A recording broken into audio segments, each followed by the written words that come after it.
আসিয়া ফেরাউনের সামনে দাঁড়াইয়া এক চোখে চোখে চোখ রাইকা বলে, ফেরাউন রে, এই অপরাধে যদি একটা নিষ্পাপ বাচ্চাদেরকে তুই হত্যা করলি, গরের দাসীটারে হত্যা করলি তোরে খোদা না মানার কারণে, আমি তোর বউ আসিয়া সবার সামনে বলে দিলাম তোরে আমি খোদা মানি না, খোদা হওয়ার কোনো যোগ্যতা তোর মধ্যে নাই, তুই হইলি জালেম। সুবহানাল্লাহ। চারটে গানে কথা নয়, ফেরাউনের সামনে দাঁড়াইয়া ফেরাউন এইভাবে বলা সম্ভব ছিল না। ফেরাউন দেশের বাদশা, আবার নিজের খোদা দাবি করে। বউ হইয়া আসিয়া হয় তোরে খোদা মানার কোন অ্যাঙ্গেলে, তুই কোন অ্যাঙ্গেলে খোদা আমারে বল। তুই যদি খোদা হইতি তোর নাকটারে সুন্দর করে বানাইতি, তোর বম্পাস ঠিক মার্কা দুইটা নাক, এত বড় নাক কি খোদার হয় নাকি? আর যিনি খোদা হয় তিনি তো জন্ম নেয় না, খোদা যিনি হয় তার তো মৃত্যু নাই, জন্ম নেয় না। কথা ঘন্টি কুল হুয়াল্লাহু আহাদ, নবী আপনি বলুন আমি একক। আল্লাহ জানায়া দিছে আমি এক, অদ্বিতীয়, আমার কোনো সাথী নাই, কোনো সঙ্গী নাই, ইলাহ নাই। আল্লাহুস সামাদ, আমি কারো মোতাবেক কিনা, আমি কারো উপর ডিপেন্ড করি না। লাম ইয়ালিদ ওয়া লাম ইউলাদ, আমি কারো কাছ থেকে জন্ম দেই না, কাউরে জন্ম দেই না। ওয়া লাম ইয়াকুল লাহু কুফুয়ান আহাদ, আমার সমতুল্য সমকক্ষ কেউ নাই। রব যিনি, তার তো জীবন নাই, মরণ নাই, খাওয়ান নাই, ঘুম নাই, সন্তান জন্ম দেয় না। তুই জনমের মতো ঘুমাস, জনমের মতো খাস, জন্ম দে জন্ম নেস, কেমনে রে তুই নিজেরে খোদা দাবি করস? বলুন আল্লাহর ঘুম আছে, খাওয়ান আছে। লা তাখুযুহু সিনাতুন ওয়ালা নাওম, আল্লাহর ঘুম নাই, আল্লাহর তন্দ্রা নাই, খাওয়ান নাই। ফেরাউনের ঘুম খাওয়ান আছে। ফেরাউন মানুষকে বলতো আমি তোমাদের রব, যেই মাত্র বিবি আসিয়া বলে না তুই খোদা হওয়ার যোগ্য না, তুই জালেম। ফেরাউন কয় আসিয়া জাননি এর পরিণাম কি হইতে পারে? আমি জানি তুই জালেম, আমার উপরে জুলুম করবি, তবে তোর আমি খোদা মানব না। ফেরাউনে হয় যদি রাজ্যের মানুষ জানে যে খোদার বউ খুদি আমারে খোদা মানে না। খুদার বউ কি? খুদি। হয় আসিয়া তুমি তো খুদি, আমি এলাম খোদা, তুমি বউ হইয়া যদি আমারে খোদা না মানো, রাজ্যের মানুষ জানলে আমার খোদায় গিরি যাইব।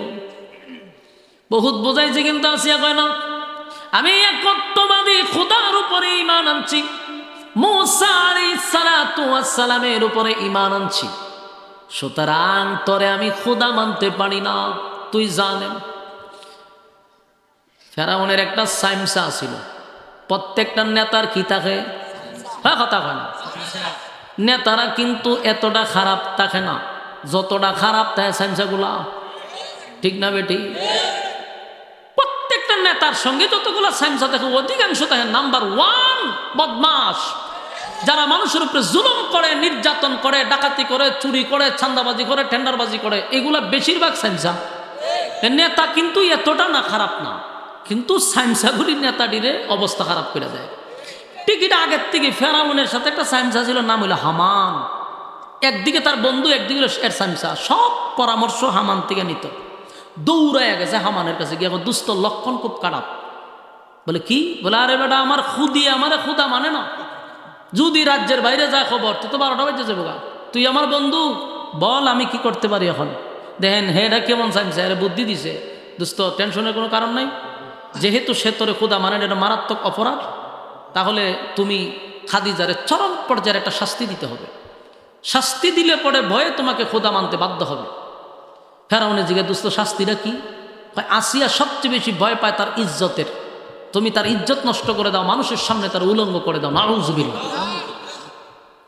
আমার যুবক ভাইরা, আবার বলছি আসিয়া কিন্তু সাধারণ কোনো মহিলা না, আসিয়া কোনো সাধারণ মহিলা না। কেমনে রে? হামান্না বলল দুস্থ আসিয়ারে উলঙ্গ করে দাও। ফেরাউনে কয় বুদ্ধিটা খারাপ না, নাউযুবিল্লাহ। দেখেন এর পছন্দ হয়েছে বুদ্ধি, যেমন হের সহকারী সাইমসা যেরকম নেতা এরকম গেছে, গিয়া গ্রেপ্তার করছে আসিয়ারে, ধরে লই গেছে। না ভাই আসিয়া এখনো সুযোগ আছে, তুমি খুদার বউ, খুদি মাইনা লাও খুদা, আর নাইলে শাস্তি দেওয়া হবে। আসিয়া হয় আমি আমার রবের উপরে ইমান আনছি, জীবন দিতে পারি, ইমান দিব না। সুবহানাল্লাহ। আসিয়ারে গ্রেপ্তার করছে, নিয়া মানুষের সামনে আসিয়ারে শোয়াইছে খাটের সাথে। ওই যে হের অভ্যাস ফেরাক মারা, এর নামই ছিল পেরাক ফেরাউন, মানুষের পেরাক মারত। এই ফেরাউনে করলো কি, আসিয়ার 2 হাতে 2টা পেরাক মারছে, 2 পায়ে 2 পেরাক মারছে। চিন্তা করেন, একটা জীবিত মানুষও যদি পেরাক মারে সহ্য করতে পারবেন? আসিয়ার হাতে পায়ে পেরাক মারছে, কানে কানে বলে আসিয়া এখনো সময় আছে, খোদা মেনে নে। হয় না, আসিয়ারে মানুষের সামনে উলঙ্গ করে দিছে। চিন্তা করেন, সাইন্সার কথা শুনা নেতায় নিজের বউর ইজ্জত নষ্ট করছে। কত বড় জালেম ছিল ফেরাউন, নিজের স্বার্থের জন্য বউরে পর্যন্ত মানুষের সামনে ইজ্জত হানি করছে। আসিয়া একটা চিৎকার দিয়ে বলে, মালিক,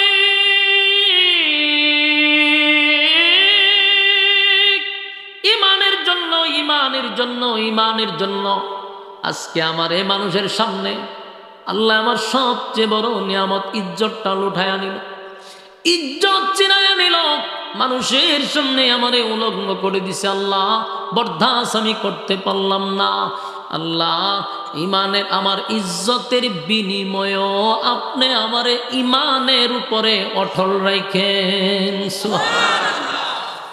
আমার যুবক ভাইরা, এমনি এমনি বলে নাই আমিনু কামা আমানান নাস, ঈমান আনো ওই মানুষদের মতো যেমন আসিয়ার মতো। এখানে আসিয়াকেও ব্যাখ্যা করা যায়। আসিয়ার কাপড় খুলে নেওয়ার পরও আসমানের দিকে তাকায় হয়, আল্লাহ, এটা আমি বরদাস্ত করতে পারলাম না। অসংখ্য মানুষের সামনে কেমনে গো আমারে আমার নিজের স্বামী হইয়া আমার কাপড়টা সরাইয়া দিল। আল্লাহ, আমি বরদাস্ত করতে পারি না। ফেরাউন বারবার কয়, বউ এখনো সময় আছে। আসিয়া কয়, জীবন চলে যেতে পারে রে, তোর মতো জালেম রে আমি মানব না। আরেকটা পরিচয় হলো আপনাদের যে থানার যে বর্তমান আমাদের ওসি সাহেব আছেন, ওনার একটা পরিচয় হলো, ওনার বাড়ি আর আমার বাড়ি কিন্তু এক জায়গায়, এক ইউনিয়নের। খুশি না বেজা? কাকতালীয়ভাবে দেখা হয়ে গেছে, আমরা একই ইউনিয়নের মানুষ। উনি আপনাদের এই থানার দায়িত্বে আছেন। আমার অত্যন্ত ভালো লাগছে শুনে যে আমার এলাকার একজন এই থানার দায়িত্বে আছে। তো আলহামদুলিল্লাহ, ওসি সাহেব আপনাদের সামনে বসা, আল্লাহ ওনার হায়াতে আমলে বরকত দান করুক। আমরা বিভিন্ন জায়গায় সফরে যাই, ওসি সাহেবদের ওয়াজ শোনার টাইম থাকে না, ঠিক না? আয়া একটা সালাম আলকি দিয়া এরপরে চলে যায়। উনি তো আমার আগের থেকেই বসা, তো কোরআনের পিপাসা নিয়ে বসে আছে। আমরাও যতক্ষণ কথা বলবো যেন কথাগুলি কোরআন থেকে হয়, কোনো গিচ্ছা, কোনো কাহিনী, কাল্পনিক গল্প যেন এই স্টেজে না হয়, ঠিক না? তাহলে আসা বসাটা কাজে লাগবে। এখন দাদার গিচ্ছা, বাবার গিচ্ছা যদি শুরু করে দিই, তো আরামের ঘুম হারাম করে যেখানে বসলেন 4 পয়সার কোনো ফায়দা নেই। এই জন্য আমরা যতক্ষণ কথা বলবো ইনশাআল্লাহ কোরআন থেকে যেন কথা হয়। তবে কোরআনের কথা মনোযোগ লাগে, মনোযোগ না থাকলে বলনেওয়ালারও কথা বলে মজা পাওয়া যায় না। আপনি যত মনোযোগ দিয়ে শুনবেন তত কথা বলার আগ্রহ, উৎসাহ তৈরি হবে। এলোমেলো থাকলে বলনেওয়ালার কথাও এলোমেলো হবে। রাজি আছি ইনশাআল্লাহ? কোরআন এমন একটি গ্রন্থ যার নাজিল হয়েছে ১৫০০ বছর আগে। আজও কোরআন আছে, কিয়ামত পর্যন্ত কোরআন থাকবে। এই ১৫০০ বছরের ভিতরে একটা জবর, একটা জের, একটা নক্তা আজ পর্যন্ত পরিবর্তন হইল না। কোরআনের জ্বলন্ত এক মুআজিজা হলো, আপনি যদি কোরআনের দিকে তাকান তা আপনি আশ্চর্য হইতে বাধ্য যে এটার বয়স ১৫০০ বছর, একটা জের জবরই পর্যন্ত এদিক সেদিক হয় নাই। অথচ ১০০ বছর ২০০ বছর হয়ে গেলে অনেক কিতাবের রাইটারের নামই মানুষ স্মরণ রাখতে পারে না, লেখকের নামই অনেকে জানে না, মুছে যায়। আর এই কোরআন আজ থেকে ১৫০০ বছর আগে নাজিল হয়েছে, পারছে পরিবর্তন করতে? কত বুদ্ধিজীবী পৃথিবীতে আসছে গেছে, ভুল ধরতে পারছে? বহু গ্রন্থ এদিক সেদিক হয়ে গেছে। কেন কোরআনের পরিবর্তন হইল না এবং কিয়ামত পর্যন্ত হবে না? এর একটা কারণ আছে।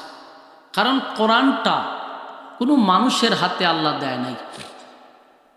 আল্লাহ যদি কোরআন নাজিল করে পৃথিবীর রাজা বাদশার হাতে দায়িত্ব দিত, যে পৃথিবীর দায়িত্বে থাকবে তার হাতে কোরআন থাকবে। মনে করেন বাংলাদেশের সরকারের আন্ডারে যদি কোরআন চলত, ইন্ডিয়ার আন্ডারে ইন্ডিয়ার সরকারের কাছে কোরআন চলত, তাহলে 2026 সালে আইসা বিসমিল্লার বাও আপনি পাইতেন না, এটা গায়েব হয়ে যেত। ঠিক না বেঠি? এক এক সরকার আইসা বলতো এই আয়াতগুলি উঠাইয়া দাও। কারণ রাষ্ট্রের মেইন যদি বলে উঠাইয়া দাও, রাখার ক্ষমতা আছে? সরকারের উপরে যাওয়া যাব? বলছে যে ঠিক আছে তোমরা একটা কাজ করো, সুদের আয়াতটা উঠাইয়া দাও। মনে হন ডক্টর ইউনূস সাহেব আসছে, উনি আইসেই বলতো আয়াত উঠাইয়া দাও। এর আগের সরকার বলতো নামাজের আয়াত উঠাইয়া দাও। এর আগের সরকার বলতো ফর্দার আয়াত উঠাইয়া দাও। এর আগের সরকার বলতো যে তুমি জিহাদের আয়াত উঠাইয়া দাও। এই যে উঠাইয়া দাও যদি চলতে থাকতো, 26 সালে আয়াত দেখতাম বাবা নাই। ঠিক না ঠিক? আল্লাহ জানে যে মানুষের হাতে যদি কোরআন দেই, কোরআন থাকবে না। মানুষ তার নিজের স্বার্থে আয়াতগুলি উঠাইয়া দিবে। ঠিক না ঠিক? এখন বেনামাজির কাছে কি নামাজের আয়াত ভালো লাগবে? নামাজের বিধান ভালো লাগবে? তো হেসে বই আয়াত উঠতে গেলে আমরার জন্য ভালো। আল্লাহ বলেন আমি মানুষের হাতে দায়িত্ব দেই নাই। এই কোরআন যিনি নাজিল করছেন, আল্লাহ হয় তার হেফাজতের দায়িত্বটা আমি নিছি। আল্লাহ কোরআনের দায়িত্ব নেওয়ার কারণে ১৫০০ বছর কেন, কিয়ামত পর্যন্ত একটা শব্দ তো দূরের কথা, নক্তাও সরাইতে পারবে না। আপনি কাগজের কোরআন থেকে আপনি আয়াত উঠাই দেন, অসুবিধা নেই, কিন্তু জিন্দা কোরআন জমিনে আছে। বলেন আছে না নাই? হাজার হাজার কোটি কোটি হাফেজের সিনার ভিতরে, মানুষের সিনার ভিতরে পুরা কোরআন মুখস্থ করে রেখে দিছে। আপনি কেমনে নক্তা সরাইবেন? এই জন্য আল্লাহ হেফাজত করছে। ঠিক না বে ঠিক? ইন্না নাহনু নাযালনা যিকরা ওয়া ইন্না লাহু লাহাফিজুন।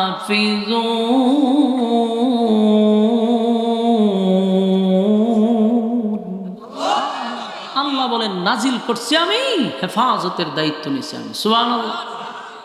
এবার দেখেন পৃথিবীতে যত গ্রন্থ আছে, যতটা গ্রন্থ আছে, প্রত্যেকটা গ্রন্থের পিছনের একেবারে শেষ পৃষ্ঠায় দেখবেন সংক্ষিপ্ত একটা লেখা থাকে রাইটারের।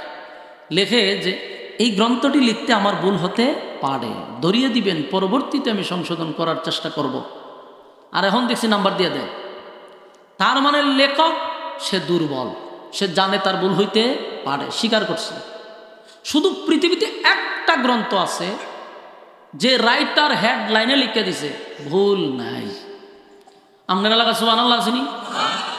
থাকলে কইবেন। আল্লাহ শুরুতেই বলছে ভুল নাই, সন্দেহ নাই। সুবহানাল্লাহ। যালিকাল কিতাবু লা রাইবা ফীহি হুদাল লিল মুত্তাকিন।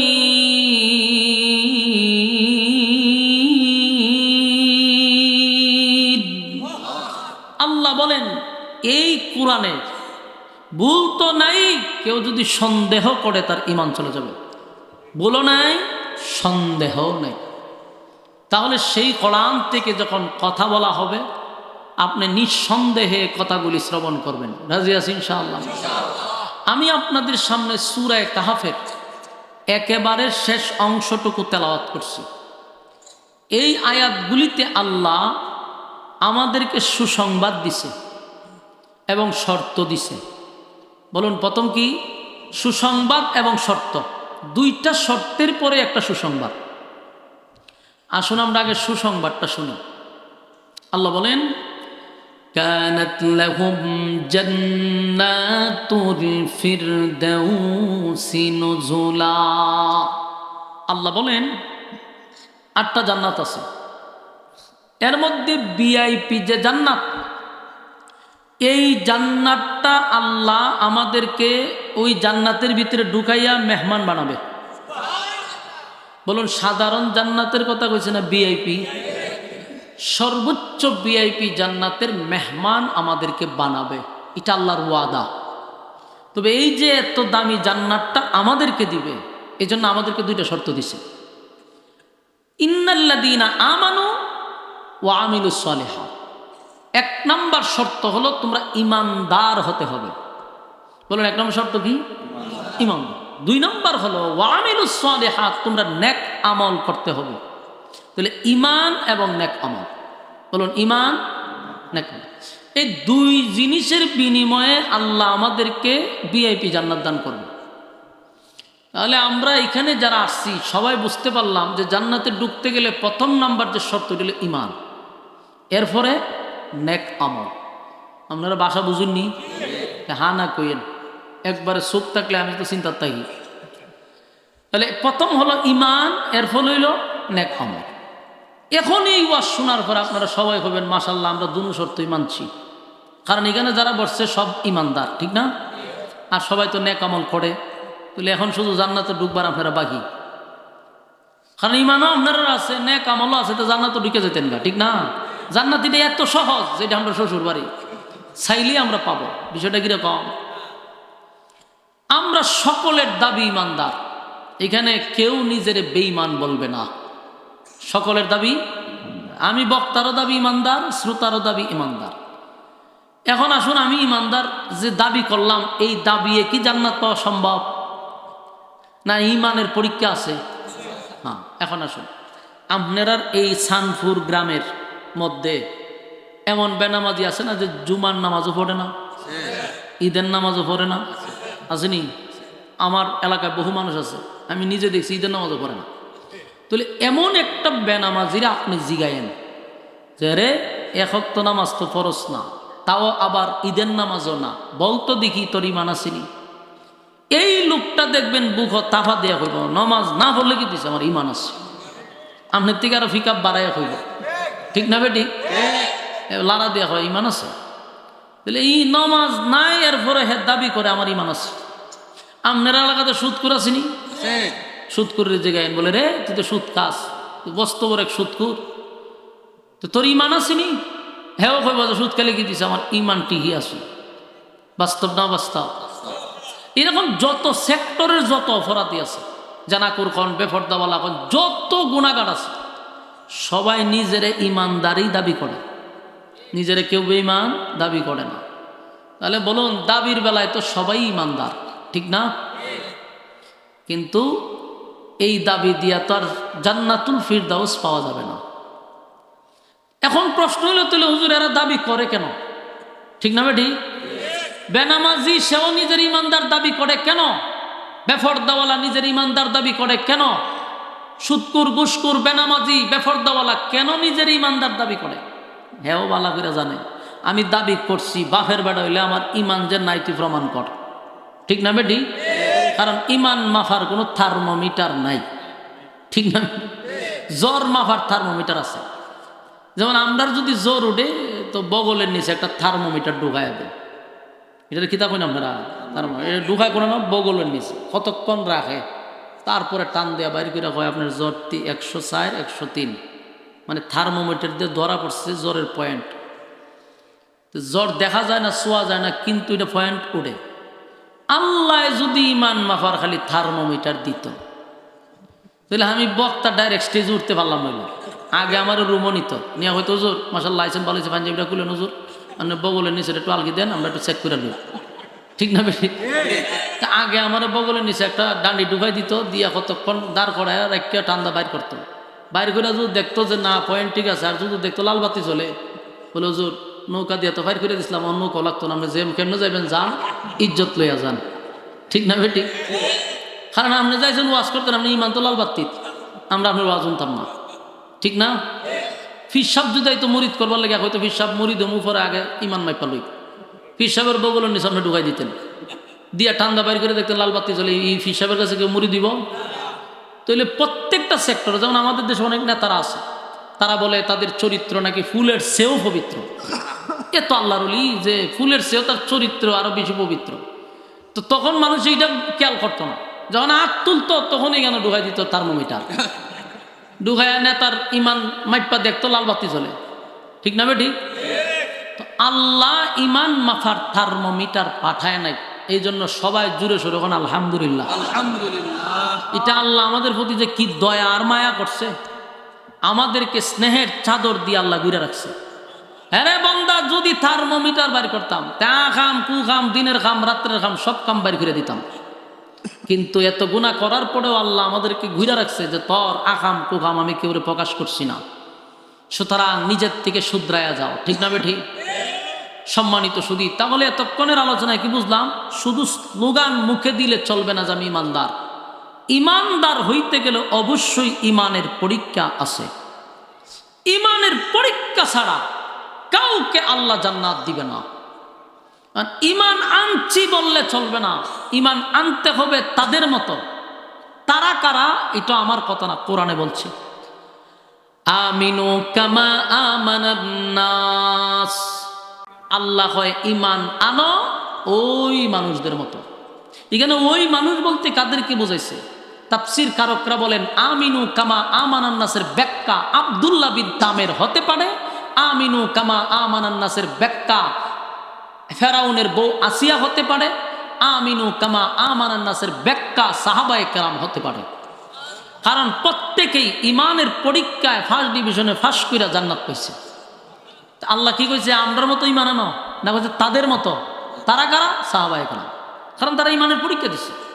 এই জন্য আমরা ইমান আনতে হবে ওই তাদের মতো যারা ইমানের পরীক্ষায় ফার্স্ট ডিভিশনে পাস করছে। সুবহানাল্লাহ। রাজি আছেন আপনারা এরকম? আল্লাহ বলেন আমিনু কামা আমানান নাস। ইমান আনো ওই মানুষদের মতো যারা ইমানের পরীক্ষায় ফাঁস করছে। এখন যদি আপনি চিন্তা করেন ইমানের পরীক্ষা কারা দিল? আব্দুল্লাহ বিন তামের একজন যুবক, সেও ইমানের পরীক্ষা দিছে, জীবন দিছে, কিন্তু ইমান দেয় না। ফেরাউনের বউ আসিয়া, পৃথিবীর সবচেয়ে বড় জালেম হলো ফেরাউন। ফেরাউনের গড় সংসার কইরা, জালেমের গড় সংসার কইরা পৃথিবী বিখ্যাত 4 জন মহিলার মধ্যে একজন হইল আসিয়া। সেই আসিয়া ইমানের পরীক্ষা দিয়া আল্লাহর তরি জান্নাত পাইছে। দুনিয়াতেই আসিয়ারে আল্লাহ জান্নাতের বালাখানা দেখায়া দিছে। আমার যুবক ভাইরা, আমিনু কামা আমানান নাস। ঈমান ওই মানুষদের মতো যারা ইমানের পরীক্ষায় উত্তীর্ণ হইছে। আসিয়া যদিও ফেরাউনের বউ, ফেরাউন ছিল জালেম, জালেমের বউ হইয়া জান্নাতের উচ্চ মাকাম আল্লাহ তারে পৌঁছায়া দিস। কেন? ইমানের কারণে। জান্নাতের বালাখানা আসিয়ার চোখের সামনে আল্লাহ তুলে ধরছে। কারণ আসিয়া সাধারণ কোনো মহিলা নয়, পৃথিবী বিখ্যাত 4 জন মহিলার মধ্যে একজন। পৃথিবীর 4 জনের মধ্যে একজন। 4 জন হলো, একজন হলো আসিয়া, আরেকজন হলো মারিয়াম, আরেকজন হলো নবীর মেয়ে ফাতেমা, আরেকজন হলো নবীর স্ত্রী আম্মা জান খাদিজা। পৃথিবী বিখ্যাত 4 জন মহিলার মধ্যে একজন হইল আসিয়া। ফেরাউনের ঘরে সংসার করছে। ফেরাউন মানুষকে প্যারাক মারত। কি মারত? প্যারাক বুঝেননি? হাতে পায়ে লোয়া মেরে দিত। ফেরাউনকে মানুষ বলতো ফেরাক ফেরাউন। তার শাস্তি হলো মানুষকে ধরে কাঠের সঙ্গে প্যারাক মারত। সেই ফেরাউনের গড়ে একজন দাসী ছিল যে তার মেয়েদের কাজকাম করত। এই মহিলা ফেরাউনকে খোদা মানত না। গোটা রাজ্যের মানুষ ফেরাউনকে খোদা বলে ডাকত। ফেরাউন নিজেরে খোদা দাবি করত। নিজে কইতো আনা রাব্বুকুমুল আলা, আমি তোমাদের রব। নাউজুবিল্লাহ। তারে যারা খোদা মানত না তারে হত্যা করত, প্যারাক মারত। তার ঘরের দাসী ফেরাউন রে খোদা মানে না, তাই ফেরাউন দাসীরে শাস্তি দিল। শুধু দাসীরে শাস্তি দেয় নাই, কত বড় জালেম, ওই দাসীর বাচ্চা গোলারে পর্যন্ত আগুন দিয়া জ্বালায়া দিছে, পোড়ায়া দিছে। ওই মহিলাও কত বড় ইমানদার, জীবনটা দিয়া দিল, কিন্তু ইমান দেয় নাই। ফেরাউন অহংকার নিয়ে গর্ব করে, আসিয়ার কাছে বুক ফুলায়া বলতেছে, আসিয়া শুনছ, আজকে আমাদের ঘরের যে দাসী ছিল তারে হত্যা করছি, তার 4টা বাচ্চাকে আমি হত্যা করছি। আসিয়া আশ্চর্য হইয়া জিজ্ঞাসা করলো, কেন হত্যা করলা? বলে, সারা রাজ্যের মানুষ আমারে খোদা বইলা ডাকে, আমার গরু খায়, আমার বেতন নিয়ে আমারে খোদা মানে না, তাই দুনিয়ার থেকে বিদায় করে দিছি। আসিয়া ফেরাউনের সামনে দাঁড়াইয়া এক চোখে চোখে চোখ রাইকা বলে, ফেরাউন রে, এই অপরাধে যদি একটা নিষ্পাপ বাচ্চাদেরকে তুই হত্যা করলি, গরের দাসীটারে হত্যা করলি তোরে খোদা না মানার কারণে, আমি তোর বউ আসিয়া সবার সামনে বলে দিলাম, তোরে আমি খোদা মানি না, খোদা হওয়ার কোনো যোগ্যতা তোর মধ্যে নাই, তুই হইলি জালেম। সুবহানাল্লাহ। 4টে গানে কথা নয়, ফেরাউনের সামনে দাঁড়াইয়া ফেরাউন এইভাবে বলা সম্ভব ছিল না। ফেরাউন দেশের বাদশা, আবার নিজের খোদা দাবি করে।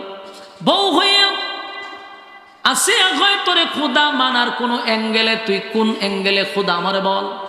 তুই যদি খোদা হইতি তোর নাকটারে সুন্দর করে বানাইতি, তোর বম্পাস্টিক মার্কা 2টা নাক, এত বড় নাক কি খোদার হয় নাকি?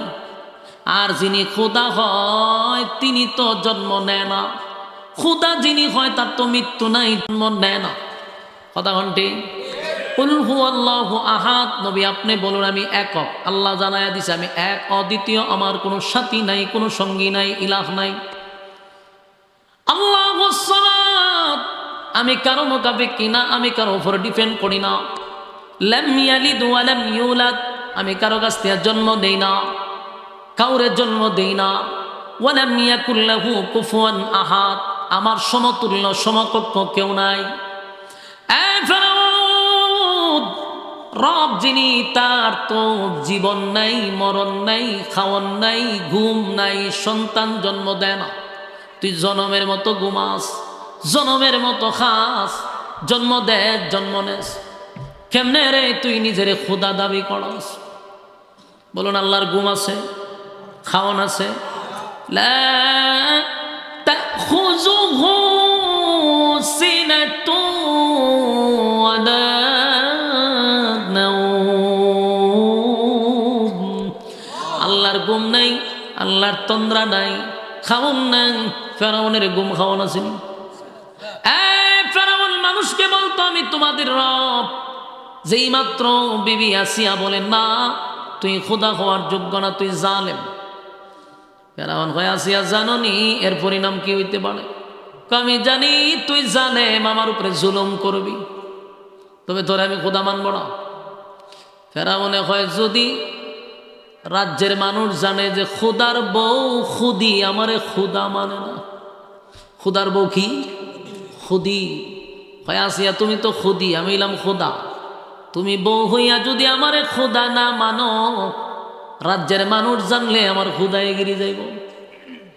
বহুত বোঝাইছি, কিন্তু আসিয়া কয় না আমি একত্ববাদী খোদার উপরে ঈমান আনছি, মূসা আলাইহিস সালাতু ওয়াস সালামের উপরে ঈমান আনছি, সুতরাং তোরে আমি খোদা মানতে পারি না, তুই জালেম।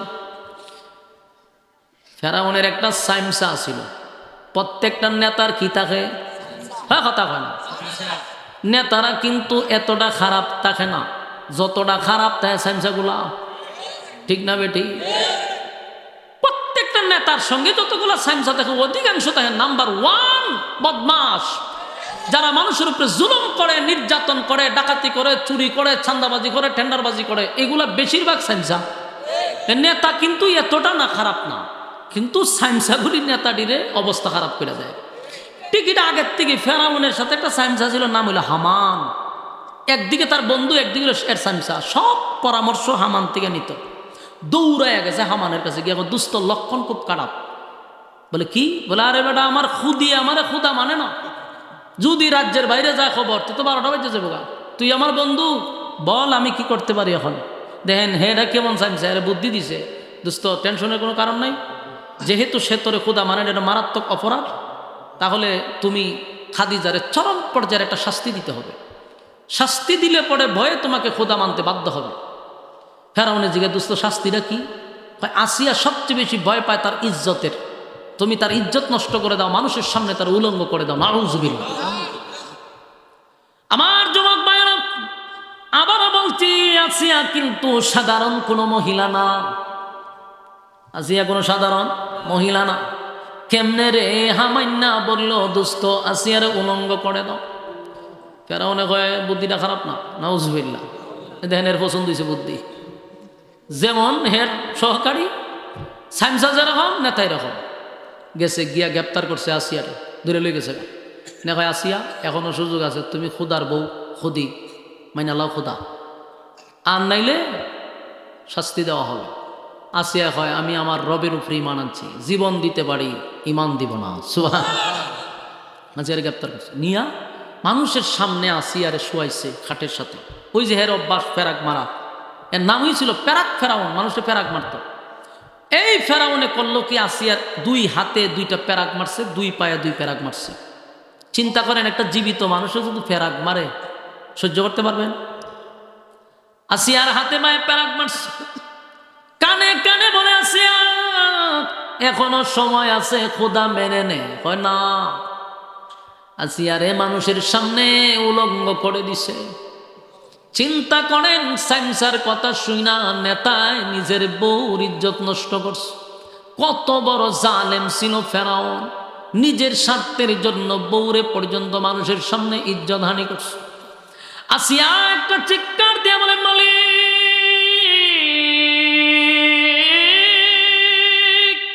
ইমানের জন্য, ইমানের জন্য, ইমানের জন্য আজকে আমার এই মানুষের সামনে আল্লাহ আমার সবচেয়ে বড় নিয়ামত ইজ্জতটা লুঠায়া নিল, ইজ্জত চিনায়া নিল, মানুষের সামনে আমারে উলঙ্গ করে দিছে। আল্লাহ, বরদাস্ত আমি করতে পারলাম না। আল্লাহ, ইমানের, আমার ইজ্জতের বিনিময় আপনি আমারে ইমানের উপরে অটল রাখেন।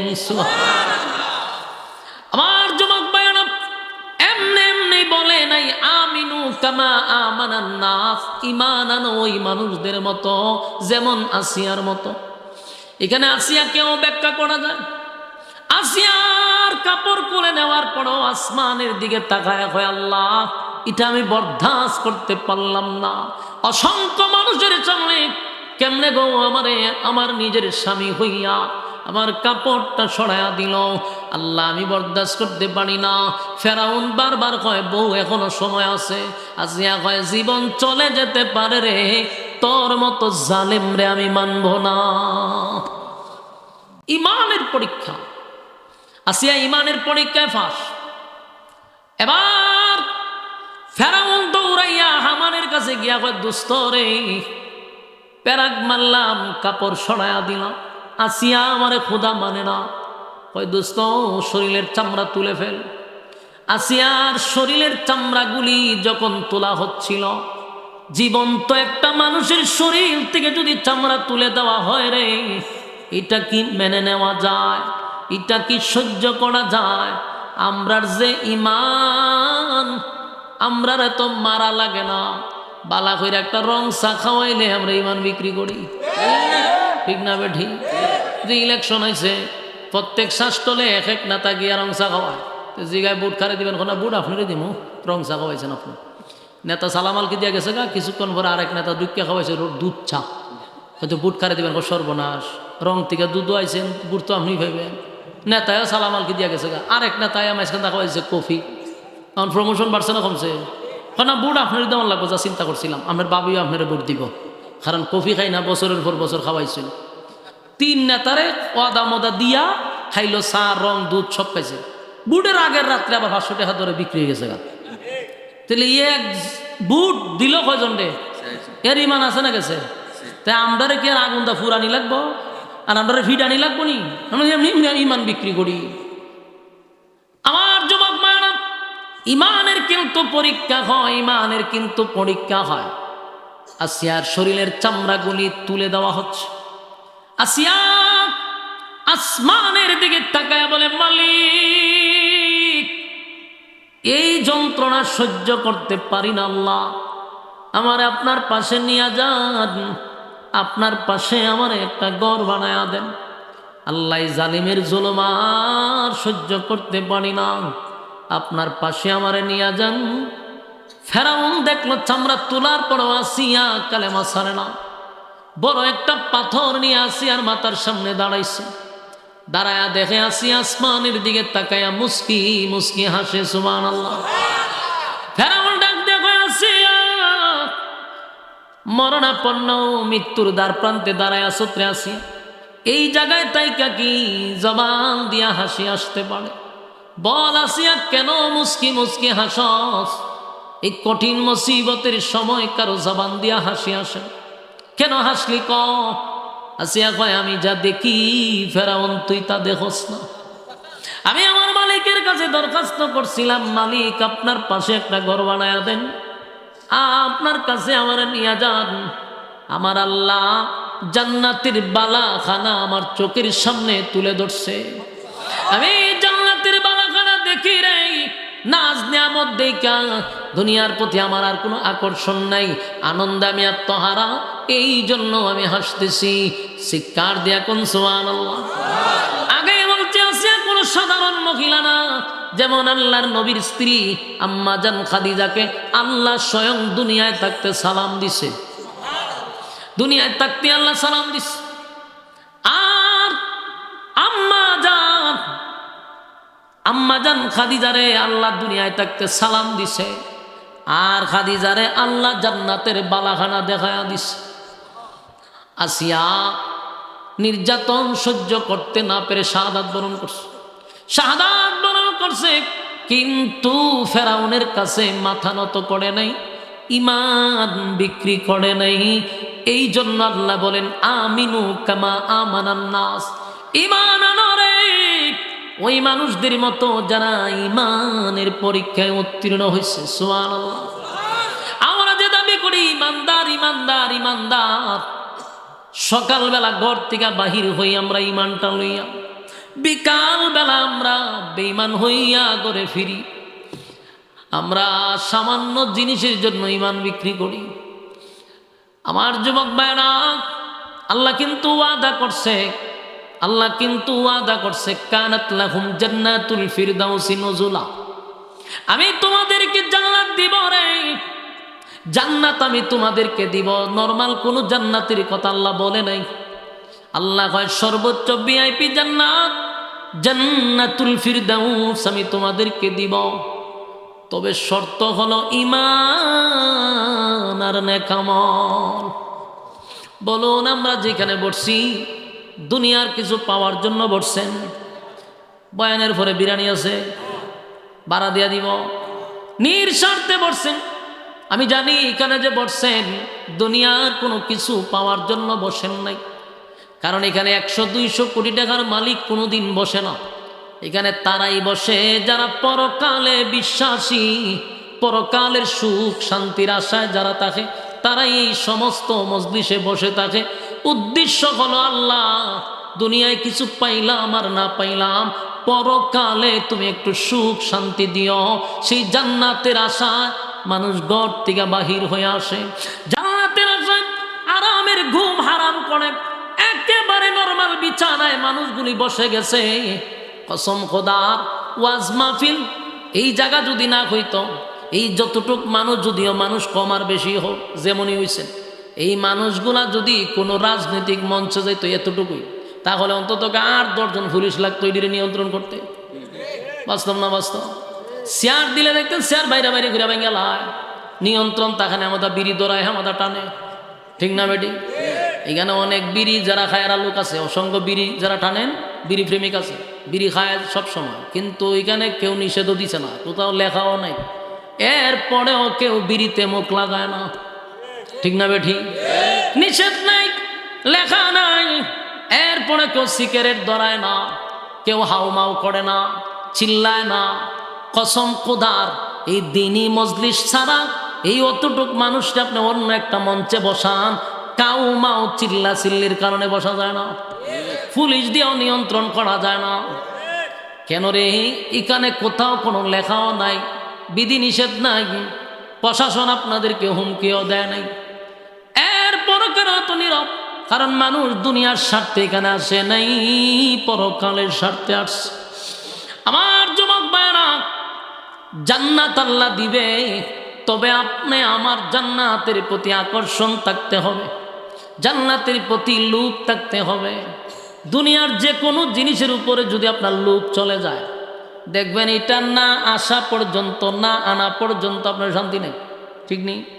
রাস্তা দিয়া যাচ্ছেন, দেখেন হঠাৎ করে এক গাছ আম পাইকা রয়েছে, এমন ফাঁকা পাকছে, আপনার লোভ লেগেছে। তো যখন লোভ লাগে তখন মাথায় কাজ করে যে এটা কীভাবে আমার হাতে আনা যায়। লোভ আসলেই শুরু হয় ব্রেইনে কাজ, যে চেষ্টা চালাইতে হবে। লোভের পরে চেষ্টা চালায়, গাছে উঠে, এরপরে এটা পারে নিচে নামে, এরপরে খায়। তাহলে প্রথম তার মাথায় আসছে লোভ, লোভের পরে আসছে এটার মেহনত, এটার উপরে মেহনত শুরু করছে, মেহনত করে এটা হাসিল করছে, সাকসেস হয়েছে। ঠিক না বেটি? তো জান্নাতের প্রতি যদি আপনার লোভই না থাকে, তাহলে আপনি মেহনত করবেন কেমনে? নেক আমলটা করবেন কেমনে? প্রথম আপনার লোভ থাকতে হবে যে আমি জান্নাত চাই, তখনই আপনার মাথায় কাজ আসবে জান্নাত তো আমি এমনি পাবো না, আমার মেহনত করতে হবে। আম আপনার দেখে লোভ লাগছে, তে আপনি কি আমরা এমনি ফেরিবেন যে আমার মেহনত করতে হবে, গাছে উঠতেই হবে, অথবা লাঠি আনতে হবে, চেষ্টা করতে হবে, তেমনি পড়তে হবে। জান্নাতের প্রতি লোভ আসলে আপনার অটোমেটিক মাথায় কাজ শুরু হবে যে আমার এটা মেহনত করতে হবে, পরকালীন কাজ শুরু করতে হবে। কাজ শুরু করার পর আপনি সাকসেস হবেন। ঠিক না বেটি? আমার তো লোভ থাকতে হবে। প্রথম কথা হলো জান্নাতের প্রতি আমাদের লোভ থাকতে হবে। জান্নাতের প্রতি যাদের লোভ আছে, আকর্ষণ আছে, তারা একটা সময় তারা সাকসেস হয়। ঠিক না বেটি? লোভ থাকতে হবে। আল্লাহ দে বলছেন আমিনু কামা আমানান নাস, ঈমান আনো ওই মানুষদের মতো। ওই মানুষ বলতে সাহাবায়ে কেরামদেরকেও বুঝাইছে। আর সাহাবায়ে কেরামদের ইতিহাস পড়ে দেখেন, দুনিয়ায় থাকতে তারা জান্নাতের সার্টিফিকেট পাইছে। আসেনি সুবহানাল্লাহ? এটা কোন সময় কইবেন? আমি গেলে চিন্তা করে যাও, হুজুর তো ছোট, যদি জুড়ে কই আর দাম বেড়ে যাবে হুজুরের। আমার কথা কি বুঝতেছেন? বলুন, সাহাবায়ে কেরামরা দুনিয়ায় জান্নাতের সার্টিফিকেট পাইছে কি প্রথম শুনছেন না আরো শুনছেন? সুবহানাল্লাহ না? নবীর নাম দইরা দইরা কইছে তুমি জান্নাতি, তুমি জান্নাতি, তুমি জান্নাতি। সুবহানাল্লাহ। কেন জান্নাতের সার্টিফিকেট পাইল? এদের জান্নাতের প্রতি লোভ ছিল। জীবন দিছে, জীবন দিছে, ঈমান দেয় নাই, এত লোভ ছিল। একটা ঘটনা কই সাহাবীদের, কি পরিমাণ লোভ তাদের জান্নাতের প্রতি। গভীর রজনীতে একবার বেলালে, সবসময় তো আজান দেয় হাইয়া আলাস সালাহ, হাইয়া আলাল ফালাহ। একদিন রাত্রে বেলাল আজান দেয় হাইয়া আলাল জিহাদ, হাইয়া আলাল জিহাদ। মদিনার মানুষকে বেলাল জানায়া দিতেছে নবীর সঙ্গে বেঈমানদের যুদ্ধ শুরু হবে। কারা সরে যুদ্ধের ময়দানে অংশগ্রহণ করবা, আসো সবাই যুদ্ধে যাওয়ার জন্য প্রস্তুতি নাও এবং নাম লেখায় দাও। কথা কি বুঝতে চান? উড়ে কেটারে দেখছেন নি? ওয়াদা বর খেলাপ করা কিসের খাসলত? হ্যাঁ জোর এখন তাহলে এরা ওয়াদা করছে আমরা যাবো না মোনাজাত রাখ পর্যন্ত, এখন যদি যায় কিতা হইয়া যাইব। তা আমি কমু কেটা যায়, আপনারা সবাই হবেন মুনাফিক যায়। ঠিক নেই? ইজ্জত থাকবো না যাইব। এখন যদি কেউ উড়ে তে বুঝবো এর ইজ্জতই নাই। ঠিক না বে? ঠিক। হ্যাঁ, একান্ত যদি আপনার 1 নাম্বার 2 নাম্বারে ধরে, তাহলে আপনি আমার সিগনাল দিতে পারেন, এমনি তো যাওয়া যেত না। হ্যাঁ, আমি ওয়াদা করে লেছেন, তো ওয়াদা বর খেলাপ করলে মুনাফিক। ওই দিন টুপিওয়ালা যাইতেছে, হ্যাঁ না বয় দেন না কেড়ে লড়ন যাইতো না। কই যাইব? সামনে না নদী, নৌকা উল্টায় তো রাখেন। বেশি সময় বিরক্ত করবো না, বসেন। খারাপ লাগতেছে? খারাপ লাগলে আমার সিগনাল দেন, আমার ডাবল সুবিধা। আপনারও যত খারাপ লাগবে তত ডাবল সুবিধা। আমার অনেক দূর যেতেইব, হবিগঞ্জ, মাতবপুর, হবিগঞ্জ ফাইরিয়া, ওই যে আপনারা সারের বাড়ির দ্বারে, তো আমার যাইতেইব। তা আপনার থেকে তাড়াহুড়া আমার বেশি, কিন্তু আপনারা তো লড়াচড়া বেশি করতেছ, সেটা দিতাম নি। হ্যাঁ, দিলে বইয়া তখন মনোযোগ দিয়া শুনেন। এমনে কয় হাইয়া আলাস সালাহ হাইয়া আলাল ফালাহ, আসো নামাজের দিকে আসো, কল্যাণের দিকে আসো। কিন্তু বেলাল কয় হাইয়া আলাল জিহাদ, জিহাদের দিকে আসো। আল্লাহ নবীর সঙ্গে বেঈমানের যুদ্ধ, যারা যারা যাইবা লিস্টিতে নাম লেখাও। এটা গভীর রাত, এক বিধবা মহিলা ঘরের ভিতরে ঘুমায় ছিল, ঘরের ভিতরে শুয়ে আছে, জামাই নাই, বিধবা মহিলা। হঠাৎ করে বেলালের সেই আওয়াজ মহিলার কানে গিয়ে পড়ছে। বেলাল কয় হাইয়া আলাল জিহাদ। কারা সরে তোমাদের সন্তান থাকলে যুদ্ধের ময়দানে পাঠায়া দাও, শহীদের মা হইতে পারবা। কারা যাইবা নবীর সঙ্গে বেঈমানদের যুদ্ধ হবে, অংশগ্রহণ করো, এই ঘোষণা দিতেছে। তখনকার যুগে তো মাইক আসেন না, মাইক আসেনি। বেলালে যখন আজান দিত তখন তো মাইক আছে, মাইক দিয়া দেখবেন 1 কিলোও যায় না। আপনার এই মাইক গন্যা দেখেন সর্বোচ্চ 1 কিলো যায় কিনা সন্দেহ আছে। যে কোনো মাইক 1 থেকে 1.5 কিলো রাত্রে গভীর হইলে। কিন্তু কিতাবে লেখছে হজরত বেলাল যখন আজান দিত সুদূর 41 কিলোমিটার, ডাইনে 41, বামে, সামনে পিছনে, চতুর্দিকে 41 কিলোমিটার দূরত্ব। সুবহানাল্লাহ আসতে না জুড়ে। আল্লাহ ওই সময় বেলালের কণ্ঠে কি পরিমাণ জোর দিছিল যে 41 কিলোমিটার আওয়াজ পৌঁছে যেত। সুবহানাল্লাহ। বেলালের আওয়াজ পুরো মদিনায় পৌঁছে গেছে। মহিলা এই কথা শুনে কান্না শুরু করছে এই ঘুমের মধ্যে। বেলাল কয় হাইয়া আলাল জিহাদ, আর মহিলা ঘরের ভিতরে বসে কান্দে। খান্না কি অস্ত্রের খান্দা, বালিশ বিজালিস কান্দতেছে। এইদিকে বেলালের ঘোষণা দিতেছে, মহিলা কান্দে, কানতে কানতে বালিশ ভিজায় দিস। পাশে একটা ছোট বাচ্চা ছিল 7 বছরের। মার কান্না দিকে বাচ্চা ঘুম উঠে গেছে। ওইটা দেখে মা কান্দে, জিগায় মা গো গভীর রজনীতে কিসে তোমারে কাঁদায়, কিসের জন্য কান্দ? কেউ মারছে নাকি? বলে না। আমার বাবার কথা কি স্মরণ হয়ে গেছে? বলে না। তাহলে গভীর রজনীতে তোমার চোখের পানি বিছানা ভিজে গেল, কেন কান্দ, কেন কান্দ? মহিলা বলে বাবা রে ওই শুন। বেলাল বলে হাইয়া আলাল জিহাদ। ছোট বাচ্চা বলে বেলাল হাইয়া আলাল জিহাদ বলে, তাতে তোমার সমস্যা কি? কান্দ কা? মহিলা ডাক দিয়ে বলে গত যুদ্ধে তোমার বাবা নবীর সঙ্গে যুদ্ধের ময়দানে গিয়া শাহাদাত বরণ করছে। এবার নবীর সঙ্গে যুদ্ধে বহু সাহাবীরা অংশগ্রহণ করবে। আমি কান্দি, আমার তো কোনো উপযুক্ত সন্তান নাই। এই মদিনার কত মা, কত মহিলা তার সন্তান পাঠাবে যুদ্ধের ময়দানে, তাদের সন্তানগুলি শাহাদাত বরণ করবে। কিয়ামতের কঠিন ময়দানে তারা শহীদের মা হইয়া আল্লাহর সামনে দাঁড়াবে। আমার কপাল কত খারাপ, আমি হাসরের মাঠে শহীদের মা হইয়া উঠতে পারলাম না। সেই ব্যথায় ব্যতীত হইয়া আমি কান্দি। বুঝেন জান্নাতের প্রতি তাদের কি লোভ, জান্নাতের প্রতি তাদের কি আকর্ষণ। মা চোখের পানি ছেড়ে দিয়ে কান্দে আর বলে বাবা রে আমার একটা উপযুক্ত সন্তান নাই যে আমি যুদ্ধের ময়দানে পাঠাইয়া শাহাদাত শহীদের মা হইতে পারবো। এই জন্য ব্যথায় ব্যতীত হইয়া কান্দি। ছোট বাচ্চা 7 বছরের, ইমানের কি পাওয়ার, ইমানের কি পাওয়ার।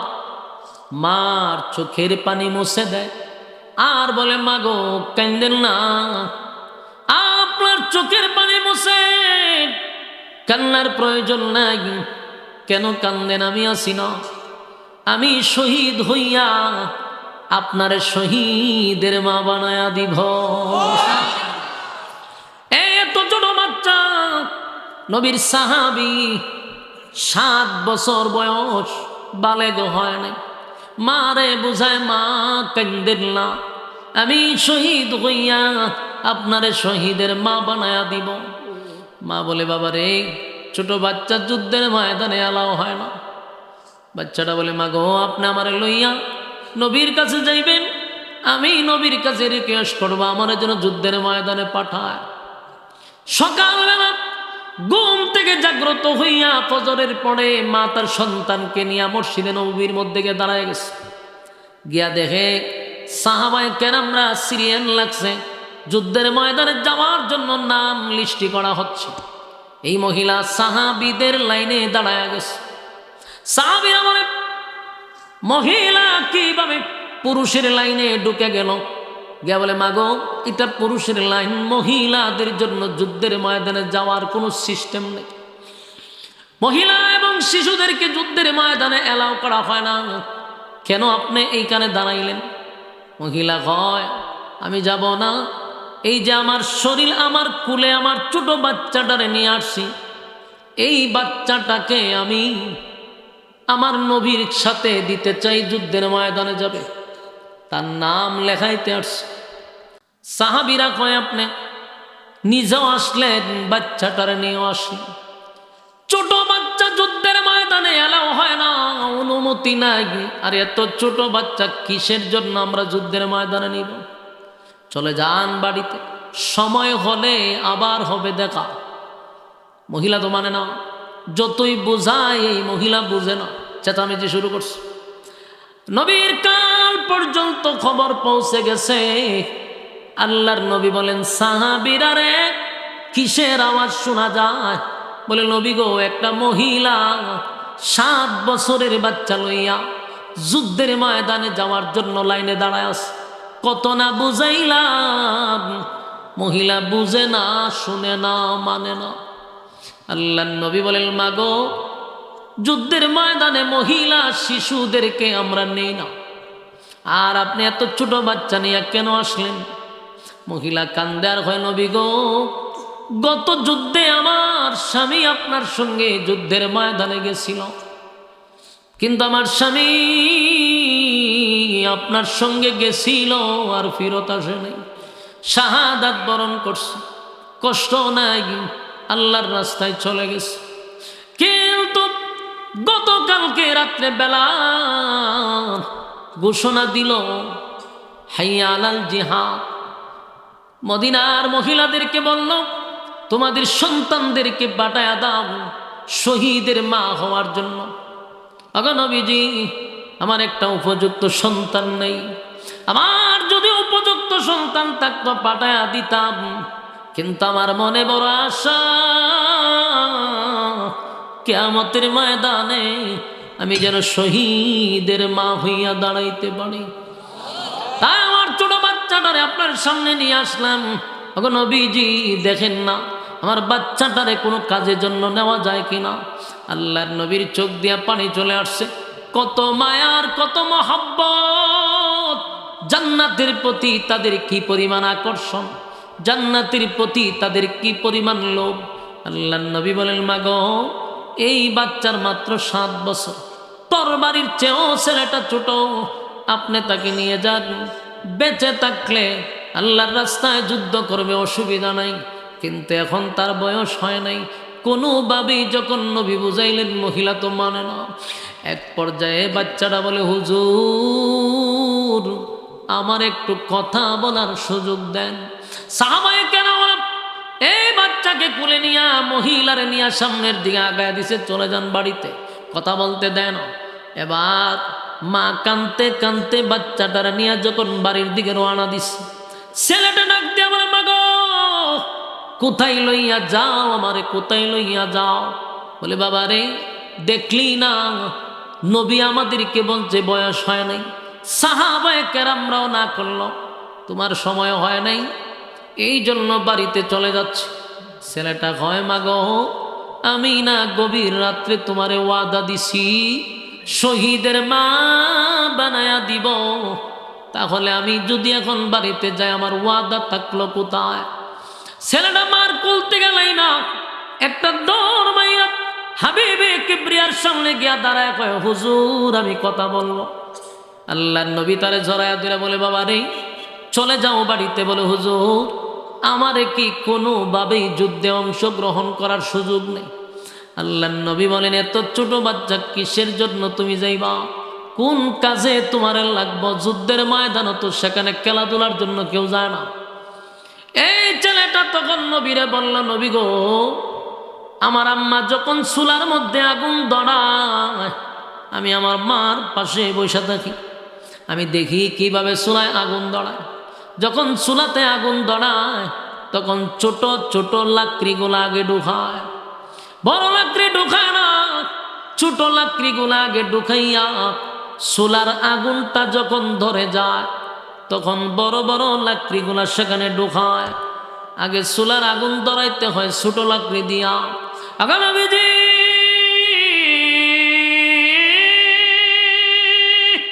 যুদ্ধের ময়দানে আমাদের মতো ছোট ছোট বাচ্চাদেরকে দিয়া যুদ্ধের ময়দানের আগুন ধরাইয়া দেন, তারপরে বড় বড় সাহাবীরা যুদ্ধের ময়দানে যুদ্ধ করবে।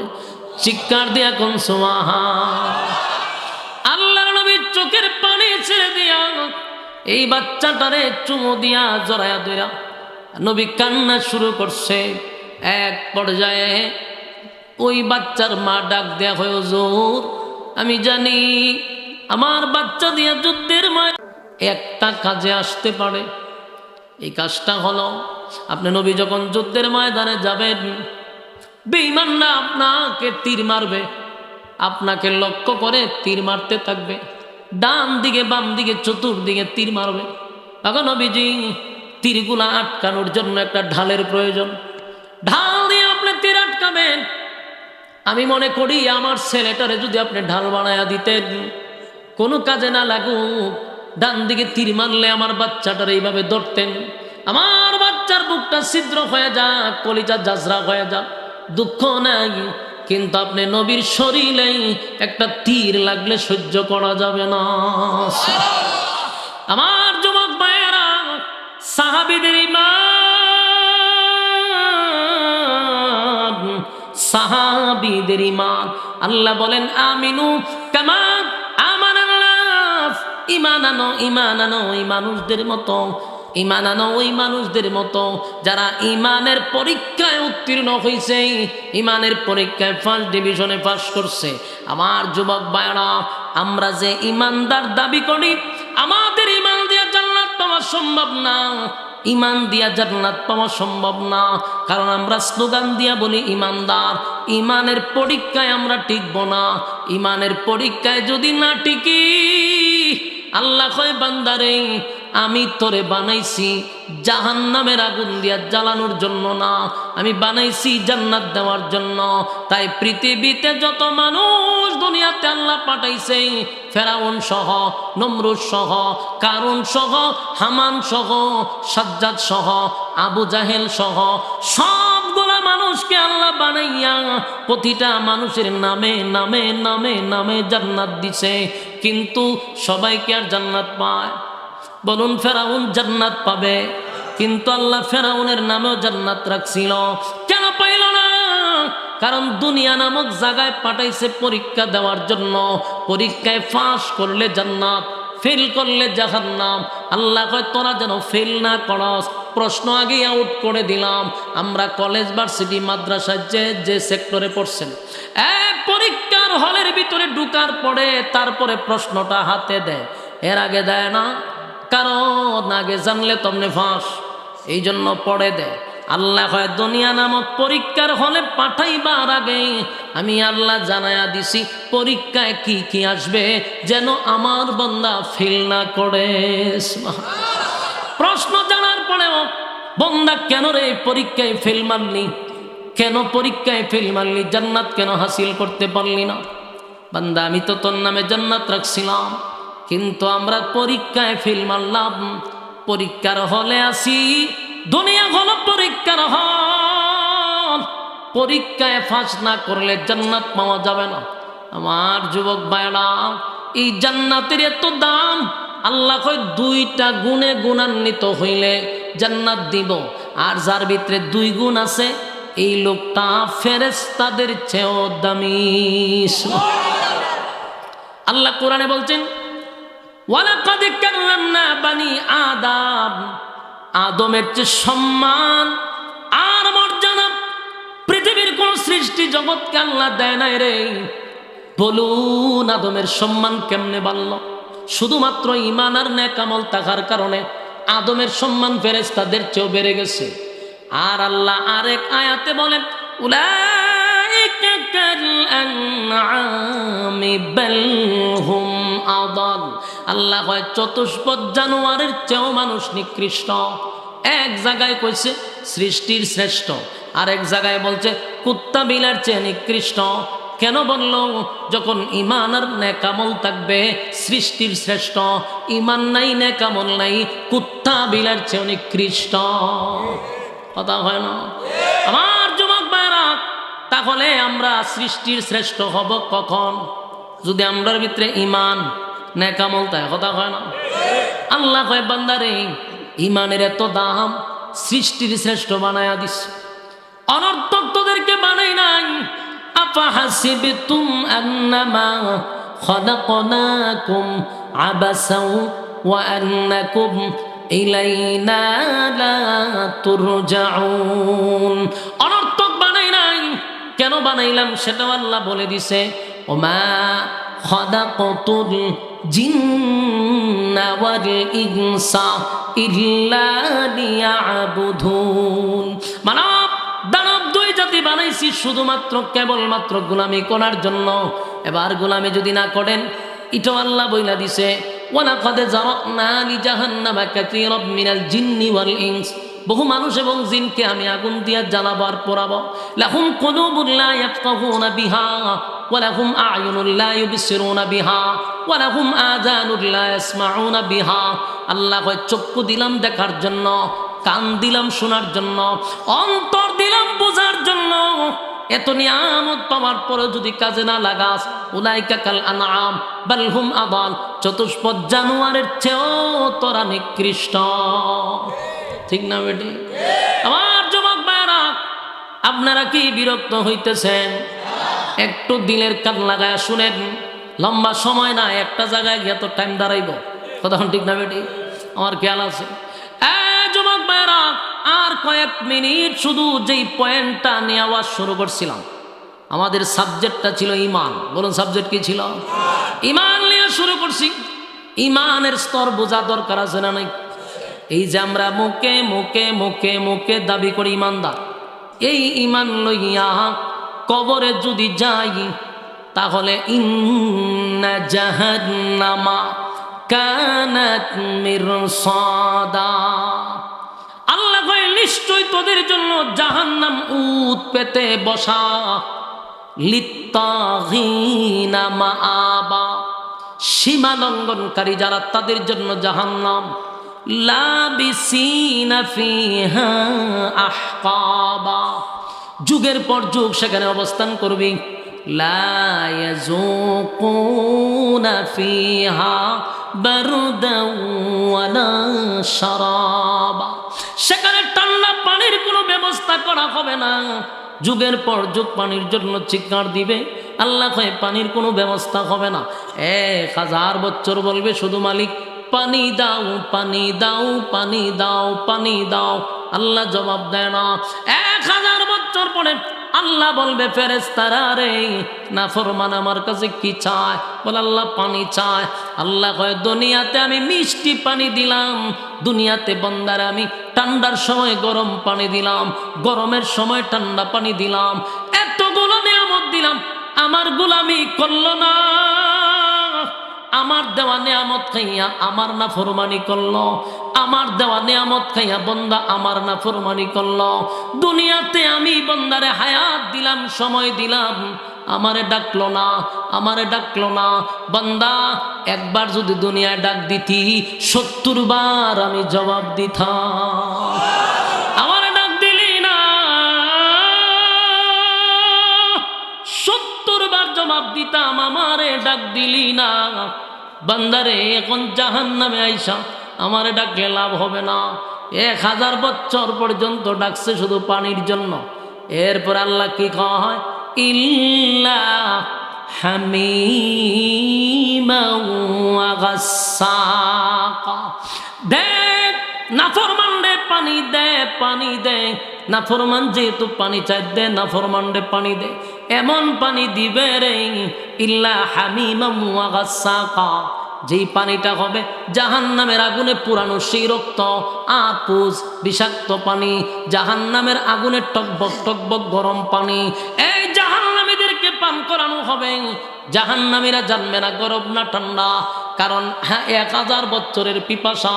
পানি শব্দ শোনার সাথে সাথে যেই মাত্র পান করবে ভিতরের নারী বুড়ি যা কিছু আছে সব গলে গলে গলে গলে পায়খানা রাস্তায় বাহির হয়ে যাবে। আমার যুবক ভাইরা, জাহান্নামীরা চিৎকার দিয়া বলবে, আল্লাহ এমন পানি আপনার কাছে তো চাই নাই, কেমন পানি দিলেন গো, কেমন পানি দিলেন, কেমন পানি দিলেন। আল্লাহ তখন উত্তর দেয়, জাযাআও উইফাকা।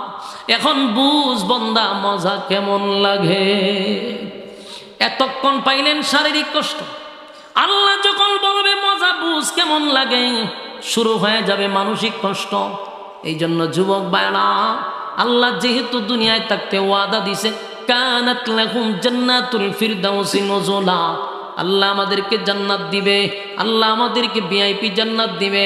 শর্ত হইল কয়টা? আরো জোরে সবাই মিলে।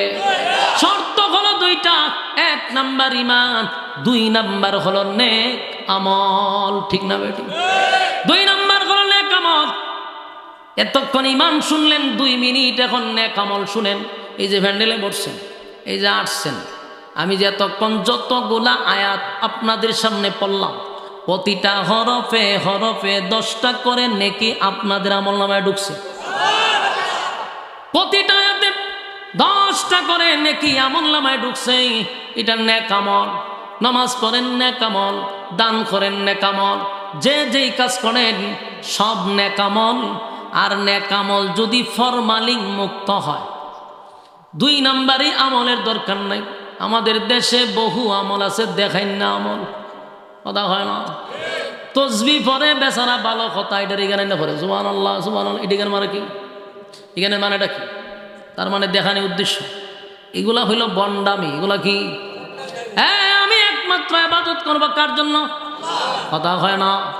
ইন্না সলাতি ওয়া নুসুকি ওয়া মাহইয়ায়া ওয়া মামাতি লিল্লাহি রাব্বিল আলামিন। আমার নামাজ, আমার রোজা, আমার হজ, আমার যাকাত সব কিছু কার জন্য? তাহলে আমি দেখায়া দেখায়া করার কি দরকার? জিকির আজগার এগুলা কি দেখাই না করা দরকার আছে? আমরা বাংলাদেশে বহু মাহফিল হয়, বক্তা এসে ওয়াজ করার জন্য আধা ঘন্টার উপরে খালি জিকির মারে। এই বেড়া জিকির তো আমি পারি, ঘরে বসেও পড়তে পারবো। যেগুলা জানি না, জানার জন্য এখানে আসছি। তুই জিকির দিয়া নিলি আধা ঘন্টা, গান গায়া নিলি আধা ঘন্টা। বাস্তব না বাস্তব? বাংলাদেশে এগুলো চলে না। আমার এলাকায় যে জ্বলা চলে, আমরা আপনার ওয়াজ হিসাবে হইতে পারবো। ওরে বাপরে বাবা, আইসে তুই ওয়াজ করতে? বাবা রে, আমরা ওয়াজ জানা মানুষ, কিছু জানবার লাগে আইসি। হেতে হুক্কুর হাক করে নিছে আধা ঘন্টা, গান টান গায়া নিছে আরো আধা ঘন্টা। যদি দিকে গান গাছ কেড়ে, গান গাছ কেড়ে রে, গান গাই না রে, শান গাই। তো তোরা আনছি ওয়াজ করবার লাগে, এবার শান গাওয়ান লাগতো। যেগুলা জানি না আমাদেরকে জানায় দে, কোরআন সুন্নাহ অনুযায়ী কথা বল। সারা মাহফিলে একটা আয়াত নাই। তাই জন্য বলছি, দেখাই না আমলের দরকার নাই। তোর জিকির আজগার আমরা ভারী ঘরে বইয়া পড়তে পারো। কোরআন হাদিসের কথা জানি না, তুই জানায়া দে, তো জানবো কেমনে? বক্তারে দিছে সূরা কুল আল্লাহর তাফসীর করতো। হ্যাঁ বেটা কয় কুল, নবী আপনি বলুন। নবীকে চিনেননি? ফাতেমার বাবা ফাতেমাকে চিনেননি? হাসান হোসেনের মা হাসান হোসেনকে চিনেননি? আলীর ছেলে আলীকে চিনেননি? কইতে কইতে কারবালাত গেছে, লাস্টে এসে সময় সংক্ষিপ্ত কারণে বয়ান শেষ করতে পারছে না। তো এই যদি হয় আমাদের অবস্থা। এই জন্য আমি বলছি আপনাদেরকে, ইমান নেক আমলের মাঝামাঝি নেক আমলটা হতে হবে একেবারে নির্বেজাল। লোক দেখাইনার জন্য আপনার হুক্কুর হাক্কুর হইয়া কোথায় দরকার নাই। জিকির মাশাল্লাহ আপনি ঘরের ভিতরে নীরবে গভীর রজনীতে যখন কেউ নাই তখন বৈশা জিকির করবেন, আল্লাহর কাছে চাইবেন। একমাত্র আল্লাহর জন্য। লোক দেখানোর কি দরকার আছে? তুমি না কুতুর কাতুর দিয়ে করলা, নিজে ভরুনি জিকির ঘরের ভিতরে। তো মানুষের সামনে তোমার অত এসকে উঠে ভর্তি গা। আবার কিছু মানুষ জিকিরের সময় লাফানি শুরু করে। বেটা তোর তো এসকি, তুই ঘর তো কোনদিন নামাজ পড়স নি? তুই তোরা বললে এসকি মাহফিল হইলে কেরে? এইগুলা সম্পূর্ণ ভণ্ডামি। এই 2026 সালে এসে আপনারা যদি সচেতন না হন, কসম খোদার একমাত্র ইবাদত হবে লিওয়াজহিল্লাহ, আল্লাহর জন্য। আমি যা করব আল্লাহর জন্য, লোক দেখানোর জন্য নয়। কথা কি বুঝতেছেন? আমাদের মধ্যে অনেকে ওয়াজ করি, হাতে তসবিহ লয়ে ওয়াজ করি। বেটা হাতেও তসবিহ রাখছ কেন? ওয়াজের সময় অনেক বক্তার হাতে দেখো তসবিহ। কেন? তসবি হাতে কেন? হন আমি কি জিকির করতেছি না ওয়াজ করতেছি? তাহলে আমার তসবিটা হাতে থাকার উদ্দেশ্যটা কি? মানছে বুঝুক আমি বুজুর্গ, এগুলো ভণ্ডামি। এগুলোর থেকে সবসময় দূরে থাকবেন। 1 নাম্বার হলো ঈমান, 2 নাম্বার নেক আমল। নেক আমল হতে হবে একদম খাঁটি, অল্প আমল হোক নাজাতের জন্য যথেষ্ট। যদি হয় এটা অথেন্টিক, একেবারে নির্ভেজাল। আর বেজালে বড় আমল, এই আমলের 4 পয়সার কোনো দাম নাই। কথা বুঝতেছেন? ইসলামে বাড়ানি নাই, ইসলামে কমানি নাই। সুতরাং ইসলাম পরিপূর্ণ, কমপ্লিট ইসলাম আল্লাহর রাসূল আমাদের কাছে আমানত রেখে গেছে। সুতরাং আপনারা বাড়াইবার কেউ আপনার এই সুযোগ দেওয়া হয় নাই। বাড়াইতে পারবেন না, কমাইতে পারবেন না। এই ইসলাম কমপ্লিট, নবী রক্ত দিয়ে ইসলাম পরিপূর্ণ করে দিয়ে গেছে। ঠিক কিনা বলেন? আমরা সেই ইসলামকে অনুসরণ করবো। আল্লাহ সবাইকে বোঝার, মানার, আমল করার তৌফিক দান করে। আমি খিদা সব মাইক দিয়া হয় না, তো যে আবদার করছেন ইডি হয় না। আর আমার তো হইলো গজল, হইলো গরম। ওসি সাহেবের সামনে কি গরম গাওন জানি?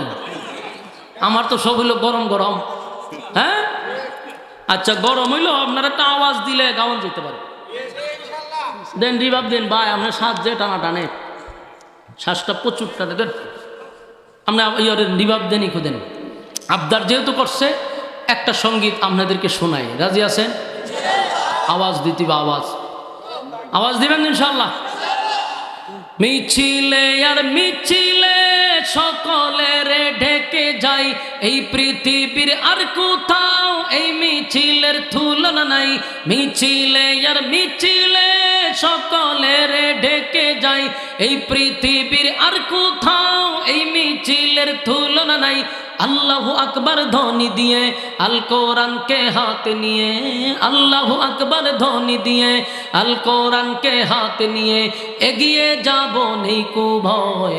আজকাল পরশু হোক আসবে রে বিজয়, একদিন আসবে রে বিজয়।